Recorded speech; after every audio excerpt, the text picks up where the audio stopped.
በግነው ይሰዋል። እየሰማችሁ ነው? ካህን ነው ይሰዋል፣ በግ ነው ይሰዋል። የዓለምን ኃጢአት የሚያስወግድ የዓለም በግ ተብሏል። በመስዋዕትነቱ የካህናት አለቃ ቅዱስ ጳውሎስ እስመ ኢኮነ ሊቀ ካህናቲነ ዘይድላሚነ ለድካምነ አላ ምኩር በኩሉ እንደኛው እኛ ባለፍንበት ሁሉ የተፈተነ የተረጋገጠ እውነተኛ ሊቀ ካህናት ነው ክርስቶስ አለ። ሊቀ ካህናቱ ይሰዋ ነበር፣ ክርስቶስ ካህን ነው። ሊቀ ካህናቱ በግ እየጎተተ ፍየል እየጎተተ ደም እያፈሰሰ ስጋዊ ኃጢአት ያስተሰርይ ነበር።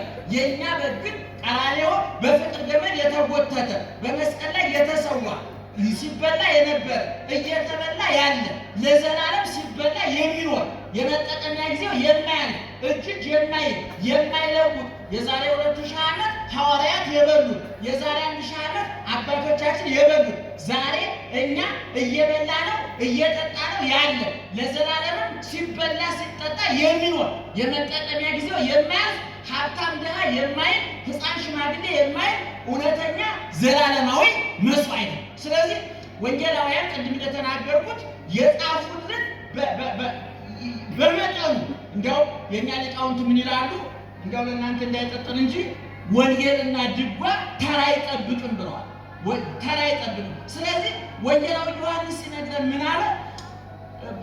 አምናችሁ የዘላለም ሕይወት ታገኙ ዘንድ ከበዛው አሳንሰን ከሰፋው አጥብበን መጥነን ለክተን ጻፍንላችኋል። ከአራቱ ወንጌላውያን አንዱ በቦታው ከነበሩት አንዱ በዓይል ደብረ ታቦር ላይ ምስጢረ መንግስቱን፣ ጌቴሴማኒ ምስጢረ ጸሎትን፣ በደብረ ታቦር ምስጢረ መንግስቱን፣ በደብረ ዘይት ምስጢረ ምጽአቱን፣ በቤተ ኢያኢሮስ ምስጢረ ትንሣኤውን ያየ ምስጢር ተከፍሎበት ያልቀረ ትምህርቱን ልቡን ከፍቶ የሰማ ተአምራቱን ዓይኑን ገልጦ ያየ በጎ ስራውን እግር በእግር ተከታትሎ ቃና ዘገሊላ ሰርግ ቤት ውሃውን ወይን ሲያደርግ ቦታው ላይ የነበረ በዮርዳኖስ ሲጠመቅ በቦታው ላይ ታሪኩን ከመምህሩ የሰማ ደብረ ታቦር ላይ አምላክነቱን ሲገልጥ የነበረ የተረጋገጠ እውነት የጻፉ። ነገር ግን ወንጌላውያን ሲጽፉልን ቅድም እንደተናገርኩ ነው የእግር በእግር የቃል በቃል ክትትል የተደረገበት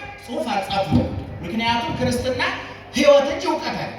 ይህን ማወቅ ያስፈልጋል። አንዳንድ ሰዎች እንደው ክርስትናን አውርደኛ አቅም ስላነሰን ከሕይወትነት ወደ እውቀት አውርደነው ዛሬ መጋቢ ብሉይ መጋቢ ሐዲስ የአራት ጉባኤ መምህር። የሚገርማችሁ ነገር ክርስትና ክፋት ምን መሰላችሁ? የአራት ጉባኤ መምህር ናችሁ ሲሆን ጥግ ላይ ልትቀመጡ ትችላላችሁ። ምክንያቱም ክርስትና የብሉይ መምህር መሆን አይደለም፣ የሐዲስ መምህር መሆን አይደለም፣ ሊቀ ሊቃውንት መሆን አይደለም። ክርስትና የዋህነት፣ ቅንነት፣ ዘጠኙ የመንፈስ ፍሬዎች ከተባሉት መካከል እውቀት የሚል ነው። ይገርማችኋል። ይገርመኛል እንጂ ሐዋርያው ቅዱስ ጳውሎስ ወመንፈሱ ወፍሬው ለመንፈስ መንፈስ ቅዱስ ያደረበት ሰው ምልክቶች 9 ናቸው አለ። አንደኛ ፍቅር፣ ሁለተኛ ደስታ፣ ሶስተኛ ሰላም፣ አራተኛ ትዕግስት፣ አምስተኛ ቸርነት፣ ስድስተኛ በጎነት፣ ሰባተኛ የዋህነት፣ ስምንተኛ እምነት፣ ዘጠነኛ ራስን መግዛት፣ አስረኛ እውቀት ቢጨመር ጥሩ ነበር። በጣም ደስ የሚለው የለም። ምክንያቱም አንድ ተራ አፈር ገፊ ገበሬና አንድ የጠፈር ሳይንቲስት ለፍርድ ቀርበው ሳይንቲስቱ ከነ እውቀቱ ሲሆን ሊወረወር ይችላል፣ ገበሬው ሊጸድቅ ይችላል። ምክንያቱም ክርስትና ሕይወት እንጂ እውቀት አይደለም። ክርስቶስም የመጣው ለማስተማር አይደለም። እሱ የእግር መንገድ ስራ ነው። እናቶቻችን ድሮ ጤፍ ሊሸምቱ ሲሄዱ ከረሜላ ገዝተው ይመጡ ነበር። ታውቃላችሁ? ዛሬ ከረሜላው ራሱ የጤፍ ዋጋ ስለሆነ ሁለቱንም ያደርጉት የሚገርማችሁ እና ጤፍ ሲገዙ ከረሜላ ለልጆች ሸንኮራ ገዝተው ይመጡ ነበር። ገበያ ያወጡት ምን ለመግዛት ነው? ምን ለመሸመት ነው? ለመግዛት አይባል። ጤፍ ሸመት ነው ገዛ ይባል። ምን ለማድረግ ነው የሚሄዱት? ጤፍ እግር መንገዳቸው ምን ያመጣሉ?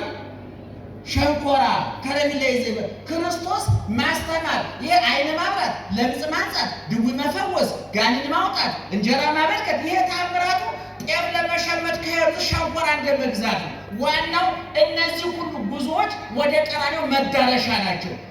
ስጋው ዓይን ሲበራ የነፍስ ዓይን ቀራንዮ ላይ እንደሚበራ የስጋ በሽታ ሲፈወስ ቀራንዮ ላይ የነፍስ እንደሚፈወስ እንጀራ በርክቶ ሲያበላ ከሰማይ የወረደ እውነተኛ እንጀራ እሱን ለማሳየት ያደረገው እንጂ ኢየሱስ ክርስቶስ የተአምራት አምላክ አይደለም። የድንቅ ነገር አምላክ አይደለም። ኢየሱስ ክርስቶስ አምላክ መልአከ ሕይወት የሕይወት አነ ውእቱ ትንሣኤ ወሕይወት እመኒ ዘየአምን ብየ